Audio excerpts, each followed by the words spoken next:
Dedicated to all the hackers and the crackers. You know what I'm saying? If you hear this, I want you to bump this and do your dirt, dog. Do your dirt. You could fill a stadium with cats using shit cracked by radium. Liquid sky will never die. Before the crackers and the hackers, life was whacker. Software we could never stack for. We were floored by these evil hordes. All the best shit we could never afford. The internet at MP3, they set us free. I'm downloading Windows ME right now off FTP.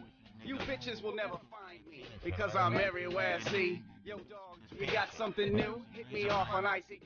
I'll help you back and jive. I got some top-notch shit on iDrive. You shut one site down, we multiply. Like a phoenix from a different place, we rise. Then you got the squares. Yo, dude, you're stealing, don't you care? LOL, bitch. I got a terabyte of wares. I like my files zip or rare. I'll download 700 segments from 1,000 sites. I'll drink coffee, snort speed, I'll stay up all night. I'll hack the company's site in black and white. Ghost ISPs, find me, please. Dedicated to the hackers and the crackers. Dedicated to the hackers and the crackers. The ones that set us free. This is dedicated to the hackers and the crackers. I see in binary, I speak source code. Step on my toes, I'll post 1,000,000 JPEGs of you in a fag pose. In your digital stance, getting firewalled ho. Cause I'm riding the net in my 6'4". I was a dick with my 56.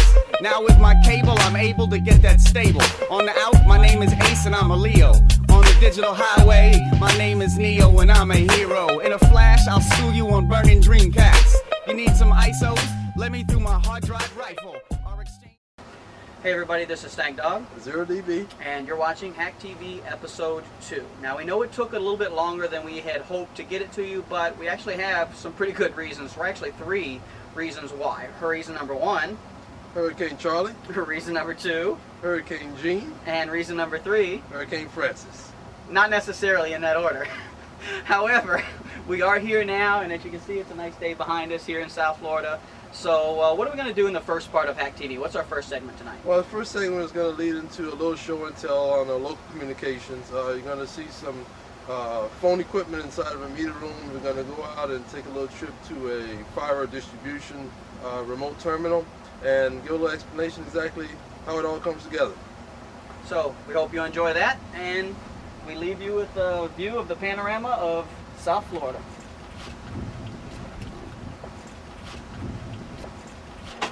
Alright, this is a utility room, and this is where the phone lines are running, the aerials are coming into. Right. And each one of these, go ahead.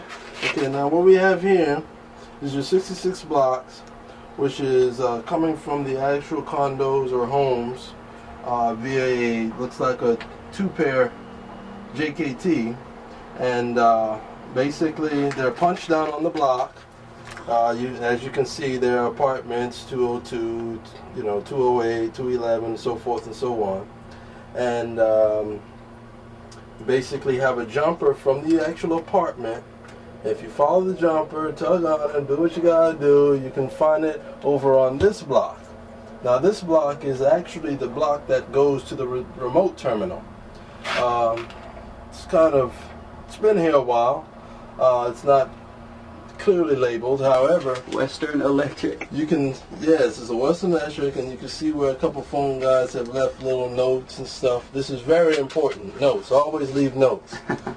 And your pair, there's a certain pair associated with it, and so you just punch it down onto this side, which actually goes over to the RT. And these black things are your coils. This actually does a bridge between the actual cable and the punch down block.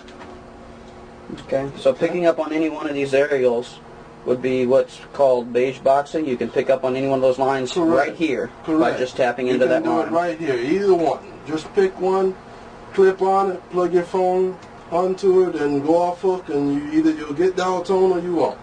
And this is the last step before going into the phone to your house. This is the last stop. Right. This is coming right off the house, right off the condo or apartment or however. Okay. All right. So there's a system number right here. Why is this a bad idea? What is this? Okay. Well, to most people, it means nothing except a bunch of letters and numbers. But if you have some knowledgeable, if you want to call it, what's the word I'm looking for? Civilians, it's non-phone people. This means a lot. Other than you know what pair, you know the system, you know the pair gain cable count, and you know pairs 1001 through 1096 and 1101 to 1196. Now I'll explain the number system in a little bit. But you don't want to, well, I mean, it's not a big deal, but it just helps the phone guys out. Okay, instead of opening up each one to try to find out where you're working, everything's labeled where everything is. So should we blur that out when the time comes? We'll talk about that. All right, so around the back? So I'll probably first, we're going to use this one. Apparently they didn't put the lock on. That's a good idea. So you're kidding on. They didn't bother to lock it. Yeah, That's they didn't lock brilliant. it. So that's the first one. Once you're open, you will get this alarm. Okay. Not a problem. You have a reset timer. It's usually notated with a little red switch. Alright. Now, holy shit.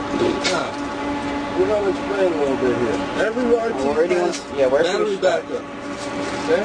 That's the batteries. Everyone is equipped with battery backup. So the customer's at least working for a few hours in case of a disaster, storm, or something like that, and they're going to call someone. Now, I don't know if we're working backwards here, but we will anyway. From the customer, here's the coils. Now remember in the other location, you had these black coils with the punch down block, and you have these same black coils and red here. Now this comes from the other phone room that we were just in. From the black coils, it's hardwired to our pair gain system. Now, the pair gain system, again as we specified before, this count is PG 901 to 1000 and 1001 to 1100. So which means the bottom rack would be, which would be slot 1 all the way up to 1000. But our PG stops at 96. Not a problem. The reason being is because each shelf has 4 bays. You have a 1, 2, 24, 25 to 48. Then you have 49 to 72. Then you have 73 to 96. Now, don't forget those little numbers, 96, okay? from our T1 days, we know there are 24 DSOs on one DS1. One DS1 is a T1. So which means 1 to 24, that's one T1, because you have 24 channels. So this actual shelf A, Group A, which is noted here, the die Group A, which would be this shelf, 1 to 24. That's one T1. Then your second T1 would be 25 to 48. And your third T1 would be 49 to 72. And your fourth T1, which would be 75 to 96. So that's A, B, C, and D. So there are, in fact, 4 T1s coming in? 4 T1s for this shelf. Okay. Now, we can possibly get into the others, how many T1s are actually here later. But for now, all practical purpose, like for instance, this card here, in slot 16, you see an even light on, which means someone is on this phone. I'm not sure what happened, but I'm pretty sure they'll call back. If it was the odd side, it would be 15. So bottom line, if you come back up to the top and say, okay, we want to find our customer on PG pair 910. You would say, okay, well, we know this is PG, and we're going to go to this would be 901, 902, 903.4, all the way over to 910, which will be here. Now, just so happens this is an ISDN circuit. Oh, so somebody in here has ISDN? Yes, this is an ISDN circuit. I just guessed that right off the top, but yes, this is a circuit. This is not a dial tone. This is a dial tone card, but this is actually a ISDN circuit. But any one of these other cards with an odd and even is pretty much is dial tone. Okay. Okay. And then you have the other system up here, which is your pairs 1001 to 1100. Now that would be these four shells. Gotcha. Okay. This is also an ISDN, but the customer doesn't have anything on it. There's no loop on the end, but they have carriers, so maybe they just have their modem on. What's this? This one, this is a blank. This is blank because you can't have a card. This is just a blank card. It's all dead, okay. Yeah, it's just that. We put, technicians put this in here so no one would actually place a card in this slot for this, because if you place a card next to this ISDN circuit, it will take the ISDN down. Because the ISDN takes 3 timing slots. 1, 2, and 3. So if anybody puts a card in there, that ISDN will go down. That's why technicians put this, don't use active circuit in that slot. Okay? Alright, I guess I'm starting to get nervous, we'll show you. Okay. You want to try it out? Now you can talk about the cables at all, or? Okay, well, Go ahead. okay, this is a mess. This is what it looks like. Now, these are the ADSL guys use these blocks to connect the customers up to their ADSL.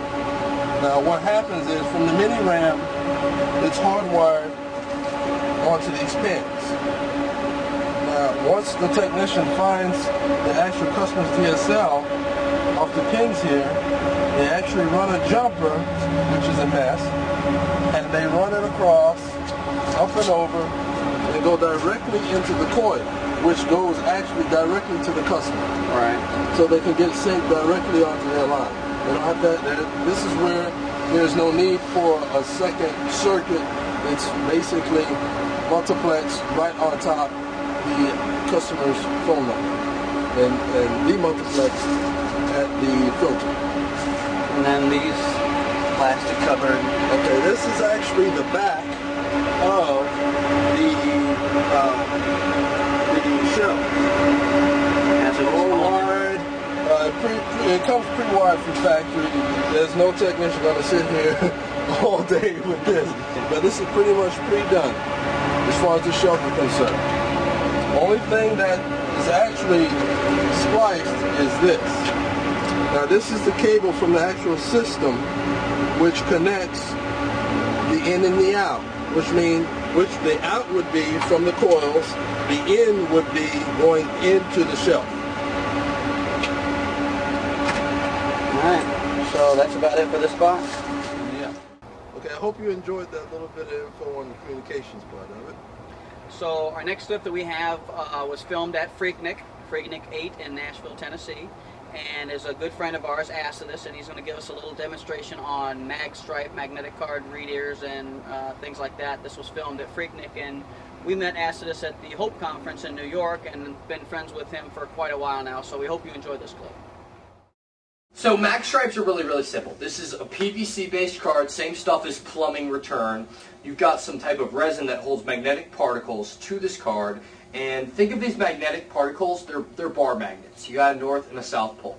Now normally all these bar magnets are aligned, so the north poles and south poles are touching each other, and you have one constant thing. Now when you encode a mag stripe, what you do is you actually take these little bar magnets and flip them. So you have 2 south poles touching or 2 north poles touching. And the distances between these fluxes represents a binary digit, either a 0 or a 1. A 1 is twice the distance as a 0. Now, this is what's called a TTL mag stripe reader. Very simple. You can get these from DigiKey, Jamco. Cost you about between $5 and $20. They have a magnetic head which reads these magnetic fields. there's a little chip inside these things called an F2F decoder. That stands for a flux-to-flux decoder. So every time you have a north and north or a south and south, there's a very noticeable change in the magnetic field on this card. And it measures the distances between two fluxes, hence flux-to-flux decoder. And it can tell whether a 1 or a 0 happened. Like I said, this F2F decoder is basically an analog to digital converter. It takes these analog signals and based on their distances gives you a clock line and a data line. When the clock goes high, you sample the data bit and you get a bit stream. So this is Stripe Snoop. I'm running it in raw mode. I'll give you an idea of what these binary stream looks like. We're going to go ahead and swipe this. Here we see a series of 1s and 0s. This is actually coming out of this reader. I have it wired to the game port. The reason I use the game port is the game port on x86 architecture supports 2 joysticks in one port, and each joystick can have 2 buttons. So I have 4 button inputs. The pseudocode for Stripe Snoop here is literally, what's the status of button 1? When they press button 1, tell me what the status of button 2 is. And I've wired the clock line coming out of this to button 1 and the data line out to button 2. So we're able to kind of decipher this bit stream. So we end up getting a series of 0s and 1s. Now right here at the front we see 1101. Now there are ISO standards, which is the International Standard Organization. This tells us that this is the actual beginning of a particular type of character set. So the same way you have ASCII characters, you can go look at the ASCII chart and see what binary numbers, what bits represent what character. You do the same thing, with these bits. Now, these are actually 5-bit chunks. ASCII is 8 bits. These are 5-bit chunks. I'm going to go ahead and actually show you what those binary digits represent. We're going to do Stripe Snoop. Just says waiting for card. This is version 1.5. Again, stripesnoop.sourceforge.net. Be careful what card you're striping on camera, by the way. Yeah, this is just my student ID. Here we go ahead. This actually decoded these contents. So this series of numbers and equal signs and stuff like that, this number right here is what's encoded in all of these bits here. So this character set, this mapping from these bits to these numbers is defined in ISO formats. Stripe Snoop not only will take these things and decipher the characters, it also has a database. It will say, these bits ended up being these sequence of numbers. Well, these sequence of numbers, these little equal signs, breaks this up into different fields. And so Stripe Snoop kind of takes a fingerprint. He'll say, well, this has 1, 2, 3, 4 fields. This first field is 4 characters. This second field is 9 characters. And originally, this is the Georgia Tech Buzz card, which is my student ID. Originally, this was the Social Security number. And after I got a nice little fun lawsuit, I like to call my battle with Blackboard, Georgia Tech changed this from being your Social Security number. So I was out 10 grand, but at least it did some good. This is no longer your Social Security number. So Stripe Snoop says, oh, okay, this was not a Social Security number, does another series of tests, and is able to determine, this decoded characters from this binary stream is in fact this type of card. So it takes this decoded output and tries to provide some type of meaning for it. Here we see Georgia Tech Buzz card, GTID version, gives you my student number, and gives you an entry into the database. We're going to try to do something a little more interesting. Let's see, what shall I swipe? Stan, can you blur this? Yep. Excellent. All right, we're going to go ahead and swipe a Visa card. Don't blur anything. I'm already planning on blurring your card. So here we see a decoded output of my Visa card. This is a great way of Stripe Snoop doing an example. Here we see 16 digits of my account number and some other stuff. Now, just looking at this, you can kind of correlate to what was on the card. Oh, look, yeah, there's my account number, and this shit kind of looks a little gibberish. Stripe Snoop goes ahead and says, well, you know what, this is a Visa card. It used that fingerprinting technology and figured out, these 16 digits not only start with a 4, which means that it's a Visa card, but also has this particular, credit cards use something that's called the Luan, or what's called the Mod 10 checksum. Basically, the last digit of your credit card is a checksum. So that way, if you're at, say, a restaurant, you're eating, TGI Fridays or something, the restaurant gal swipes your card, but before it dials out on the modem to authenticate your card, it wants to even check to see whether it should. So it runs this nice little checksum and sees if the last digit is what it should be. So Stripe Snoop uses these fingerprinting technologies. Says, wow, this is in fact an account number. It looks for this 101 constant, which is standard for all credit cards around the world. Finds the expiration date and goes in and tells you it's a Visa card. I have an extensive database. Visas and MasterCards, the first 6 digits of them tell you what bank issued the card. So here we see Maryland Bank of North America issued mine. All Wachovia cards are issued by MBNA banks. If someone's got a driver's license, I can swipe that. Mine are sitting up there. Driver's license. Oh, yeah, yours didn't come up exactly right. We can try. Texas. This is Texas. Texas comes up. Excellent. You got a Texas license here. Okay. So here we go ahead. We see the decoded contents of the license, and here we see this is an AVMA compliant North American driver's license. We see that the license number is this, the date of birth of the person who's using this license is this. It expires in 2008. Now keep in mind, as you can see on this track, this is a pretty wide mag stripe. Mag stripes actually consist of multiple tracks. Let me pull out a different card here. And hopefully I'll be able to show you what I'm talking about. Here's a prime example. See how this track comes down much farther than this track here? That's because there's actually a third track here. As I was telling before, Alanka, my good friend, there are 3 tracks of information. They're stored at different bit densities. The first track was created by the airline industry, both American, domestic, and foreign, for baggage, for boarding passes. So they can just swipe your card. Indeed, Delta, when I flew up here, Delta did the same thing. The second track was created by the American Bankers Association. That's what you're seeing here on Stripe Snoop, because on this magnificent Coke machine, which I'll talk about in a moment, this is only a track 2 reader. And then track 3 is rather interesting. Track 3 was created back in the day, in the 70s, when all ATMs were not necessarily online and connected to the network. So track 3 is like a journalized file system. If you used XFS or JFS or extended 3 file systems, what this track was used for is if you're at an ATM and you withdrew money, and that ATM wasn't currently connected to the network to validate that you could deduct that money, it just wrote kind of to this little journal, oh, hey, he took out $200. And if you went to another ATM that wasn't connected, it would just kind of append to this journal on track 3 until you got to an ATM that actually was connected to the network, in which case it would reconcile your accounts. Track 3 never really caught on because the communications industry pretty rapidly adopted ATMs that were connected full-time. You know, that was the evolution of DES and triple DES. It's actually, in and of itself, a rather interesting thing. So, the interesting thing that I haven't touched on, and unfortunately I can't show here, this kind of illustrates the way we have these 3 tracks. First of all, if you go to stripesnoop.sourceforge.net, anything you ever wanted to learn about mag stripes is there. I show you how to not only build these devices, interface them to computers. There are tutorials, there are videos of me building these things. There's the latest software. There are forums where people can tell you how to build them. I have links to Jamcode, DigiKey, all these other online retailers.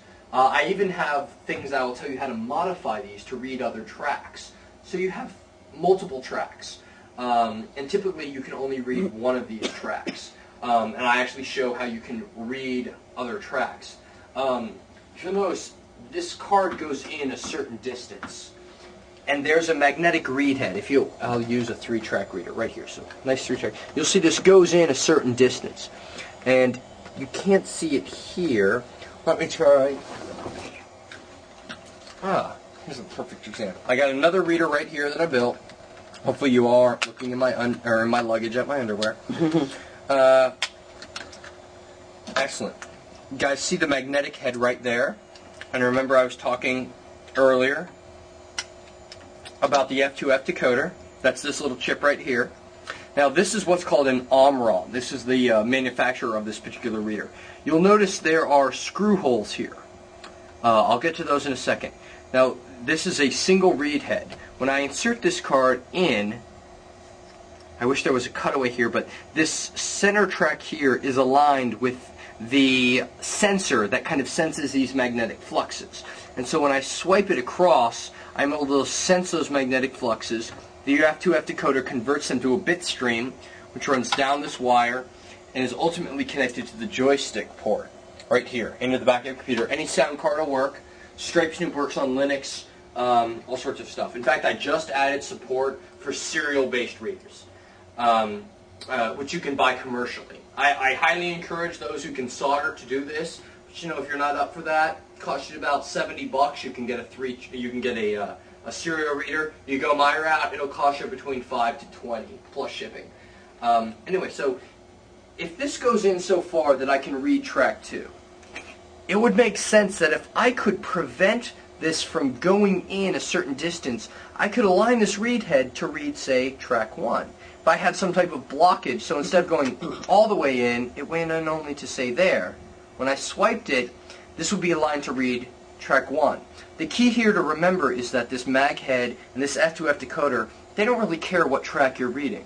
Each track has a different bit density, each track has a different character set. This isn't dealing with any of those things. So on the Stripe Snoop website, you can actually see these little plastic shims that are about an eighth of an inch to 3/4 of an inch. And I literally slide them in here, and they prevent the card from going in all the way. And then I can swipe it, and I can read the different tracks. So with this Omron reader, I actually use a screw, and I move this read head, because here, looking at the card, track 1 is here, track 2 is in the middle, and track 3 is at the bottom. And again, to contrast that, you can see that this card right here only has track 1 and track 2. By the way, track 2 is the most common, namely because Visa and the banking industry really pushed it to have cheap readers available to merchants so they could do credit card transactions. Count Zero, who is a very accomplished member in the hacker community, works with the CDC, has written in FRAC. He wrote the definitive work on this. The problem was that nothing new had been written on magstripes in about 7 years, and all the code that was out there, nothing worked on modern computers. And so I hope this has been educational. Again, I can only pimp the website a little bit more, stripesnoop.sourceforge.net. Check it out, because it's all about learning new things.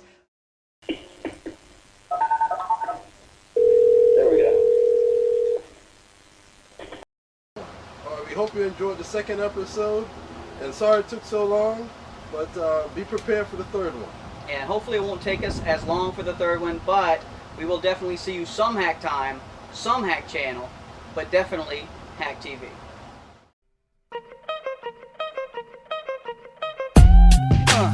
This is dedicated to all the hackers and the crackers. You know what I'm saying? If you hear this, I want you to bump this and do your dirt, dog. Do your dirt. You could fill a stadium with cats using shit cracked by radium. Liquid sky will never die. Before the crackers and the hackers, life was whacker. Software we could never stack for. We were floored by these evil hordes. All the best shit we could never afford. The internet and MP3, they set us free. I'm downloading Windows ME right now off FTP. You bitches will never find me, because I'm everywhere, see? Yo, dog, you got something new? Hit me off on ICQ.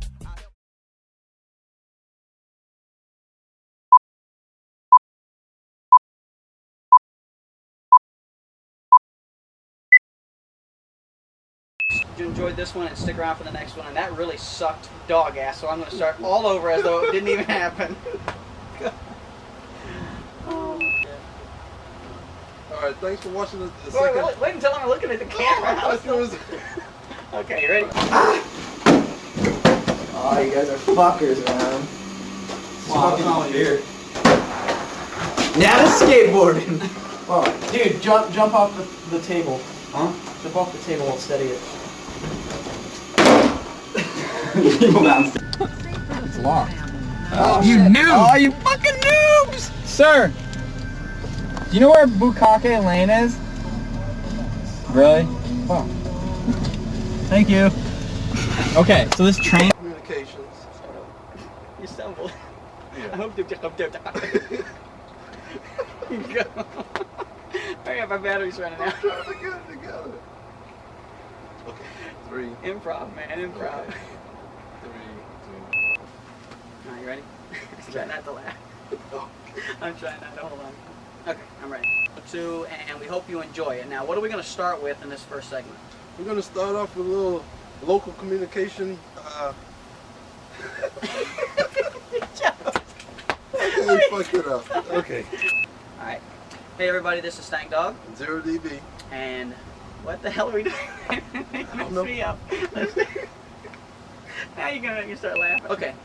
Hey, everybody, this is StankDawg. 0DB. And you are watching HackTV Episode 2, finally. I forgot what... Well, I think we're going to... we had some hurricanes to come through. Alright, quit. God, we suck at this.